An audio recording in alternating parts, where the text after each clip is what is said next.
अनेक प्रकार के बल होते हैं, अपने अपने प्रकारों के बलों को धारण करने वाले होंगे, लेकिन आपके बल की एक सीमा है। आप शारीरिक बल को देख लो, वो भी सीमा है। अरे बोलो, है कि नहीं? शारीरिक बल का धनी भी क्या ऐसे अद्भुत कौशल कर सकता है जैसे परमात्मा करते हैं? अरे पृथ्वी से 13,50,000 घन गुना बड़ा सूर्य बनाता है और किसी की सहायता नहीं लेता है।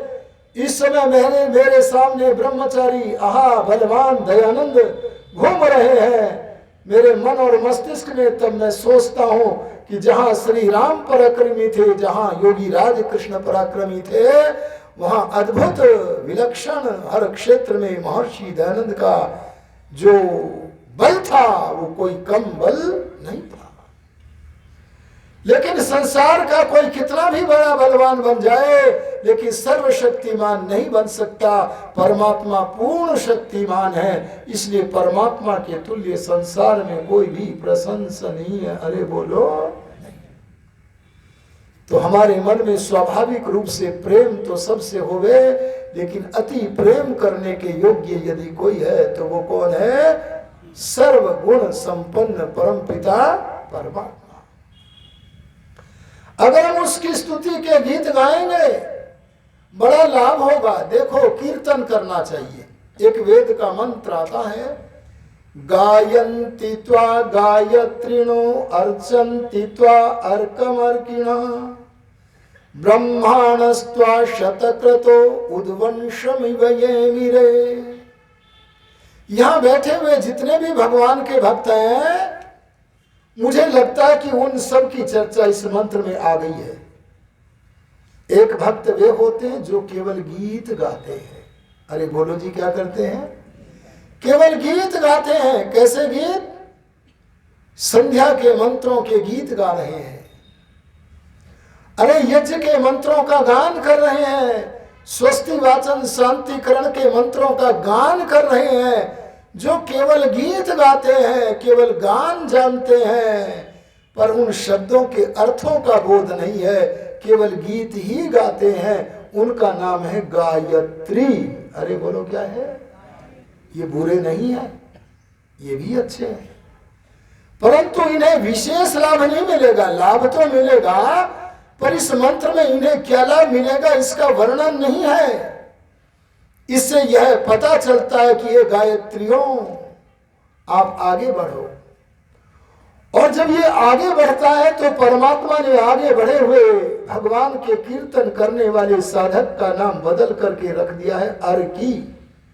जो अर्क अर्थात पूज्य है परमात्मा, उसकी का पूजन अर्थों का विशेषज्ञ बन करके करता है।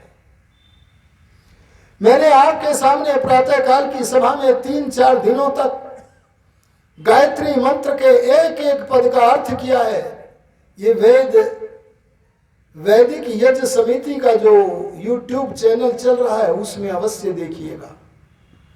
मुझे लगता है कि ये जल्दी उसे अपलोड कर देंगे। आप उन अर्थों को अच्छी प्रकार से समझने के बाद उन एक एक मंत्र, एक एक शब्द के अर्थ के भीतर खो जाना। अगर आपको खोना आ गया ना, तो मैं सच कहता हूं गायत्री मंत्र के अर्थ में ऐसे डूबोगे कि घंटों से ज्यादा समय लग जाएगा। बाकी बचे हुए मंत्र तो और आगे तक चलेंगे, हमारी संध्याएं लंबी हो जाएंगी। इसलिए जो अर्थों का विशेषज्ञ बन जाता है उसे भगवान ने गायत्री से बदल करके नाम रख दिया, बोलो अर्की। अरे बोलो, क्या रख दिया? लेकिन अर्की को भी पूर्ण लाभ नहीं मिलता, क्योंकि इस मंत्र में अर्की को क्या लाभ मिलता है इसका वर्णन नहीं किया गया।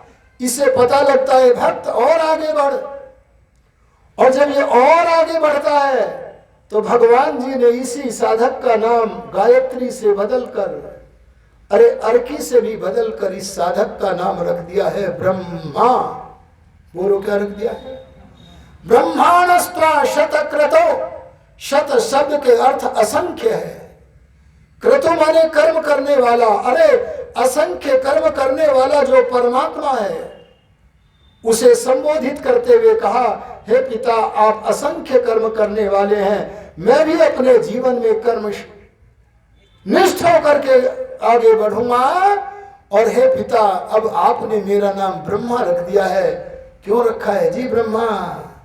तो भगवान ही कहते हैं अब तू केवल गीत ही नहीं गाता है, अरे अब तू उन मंत्रों का गान करने के साथ साथ उन मंत्रों के अर्थों का विशेषज्ञ होकर के जो मंत्र के द्वारा वर्णीय विचार है उनमें खो जाता है, विचार में लग जाता है और केवल विचार ही नहीं करता रहता बल्कि ब्रह्म के गुणों से जिसने अपने आत्मा को अलंकृत कर दिया है। अरे बोलो किसे? हम अपने कानों को कुंडल से सजाते हैं, अरे हम अपने हाथों को कंकण से सजाते हैं, लेकिन जरा अपने आत्मा को ब्रह्म के गुणों से अलंकृत तो करके देखो, कितना आनंद आएगा, दर्शनीय बन जाओगे। अरे वाक वाक प्राण है प्राण है, ये जो मंत्र है ना ये साकार होते हुए आपके जीवन में दिखेंगे। जो मनुष्य ब्रह्म के गुणों का गान ही नहीं करता, गुणों का विचार ही नहीं करता, बल्कि गुणों से अपने आत्मा को अलंकृत कर लेता है, ऐसा देवता ऐसा साधक क्या बन जाता है? बोलो ब्रह्मा। अरे बोलो क्या बन जाता है? ब्रह्माणस्त्वा शतक्रतु उद्वंशमिव ये वीरे। ऐसा ब्रह्मा बना हुआ दयानंद जैसा उपासक, अरे ऐसे ब्रह्मा बने हुए जितने भी सारे ऋषि हैं वे सारे के सारे आत्मोद्धार तो कर ही लेते हैं, अपना उद्धार तो कर ही लेते हैं, क्योंकि आत्मा का उद्धार तो परमात्मा की उपासना से ही होता है। वे आत्मा का उद्धार तो कर ही लेते हैं, लेकिन वे बड़े बड़े विद्या बड़े बड़े ब्रह्म संस्थानों का निर्माण करते हैं। अरे बड़े बड़े ब्रह्म संस्थानों का निर्माण करके अरे संध्या की पद्धति का निर्माण कर देते हैं। ध्यान देना, संध्या की पद्धति का निर्माण केवल वह कर सकेगा जो स्वयं बंधन युक्त है, वह नहीं, बल्कि जो मुक्ति के द्वार पर खड़ा हुआ है वह ऋषि ही संध्या की पद्धति का समुचित निर्माण कर पाएगा। वह संध्या की पद्धति का निर्माण करके बड़े बड़े ब्रह्म कुलों का निर्माण कर देता है। अरे सब लोगों को कहता है मैं तुम्हें संसार में कैद कराने नहीं आया, बल्कि संसार से बोलो आवागमन के चक्र से बोलो मुक्त कराने आया। बताओ ब्रह्मा को अद्भुत लाभ मिला कि न मिला? आत्मोद्धार भी हुआ और सारे जगत में रमण कर गया। अरे जैसे चंद्रमा सूर्य से शक्ति लेकर वनस्पतियों में रस का संचार करता है, ऐसे वह योगी परमात्मा से शक्ति लेकर सारे प्राणी मात्र में रस का स्नेह रस का वर्षण करता है और उनके स्नेह का भागी भी बनता है। ऐसी स्थिति को जो प्राप्त करता है भगवान ऐसे भक्त का नाम देते हैं, बोलो ब्रह्मा। अरे जी क्या देते हैं? ब्रह्मा। एक मनुष्य रात में 1 बजे उठा, अपना नैतिक कर्म करके 2 बजे तक स्नान आदि करके ध्यान में बैठ गया। चलो हम लौकिक जप का ही उदाहरण दिए देते हैं। एक वस्तु होती है मिश्री। अरे बोलो क्या होती है? आप जानते हो कि नहीं मिश्री को? सभी जानते हो।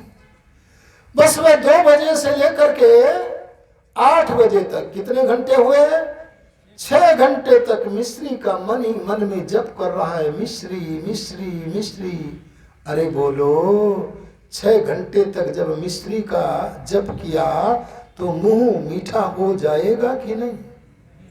अरे बोल दो ना, तो लाभ क्या हुआ? जब हम ये पूछते हैं कि मिश्री का जप 6 घंटे तक किया तो लाभ नहीं हुआ, क्यों नहीं हुआ? तब आहा शास्त्र बोले तुमने जप तो किया पर तुम्हें जप करना आया नहीं। बोले क्या कमी रह गई? तो बोले मिश्री शब्द से जिस अर्थ को जाना जाता है, अरे मिश्री तो वाचक है, इसका जो वाच्य है मिश्री शब्द को बोलते ही आपके भीतर विद्यमान मिश्री शब्द से प्राप्त हुआ पहले से ज्ञान जो उभर करके सामने आता है उस वस्तु का विचार करो और केवल मिश्री शब्द से जिए वस्तु का ही विचार मत करो, बल्कि उसे धारण कर लो। अरे बोलो खा लो, सेवन कर लो, तो बोलो मुंह मीठा होगा कि नहीं?